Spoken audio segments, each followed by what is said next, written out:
நன்மை செய்கிறதில் சோர்ந்து போகாமல் இருப்போமாக.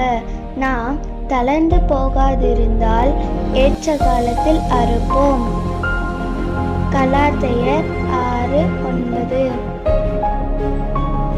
என்னதான் ஓடி ஓடி எல்லாருக்கும் நன்மை செஞ்சாலும் கடைசியில மிஞ்சினது என்னமோ வலிகளும் வேதனைகளும் தான். என்ன சோர்ந்து போய் ஏமாற்றத்துடன் இருக்கீங்களா? கவலைப்படாதீங்க, சோர்ந்து போகாதீங்க, தொடர்ந்து நன்மை செய்து கொண்டே இருங்க. நீங்க ஏமாற்றப்படுவதில்லை. ஏற்ற காலத்தில் அதற்கான பலனை தெரியலாகவே அறுப்பீங்க. ஆமென். அல்லேலூயா.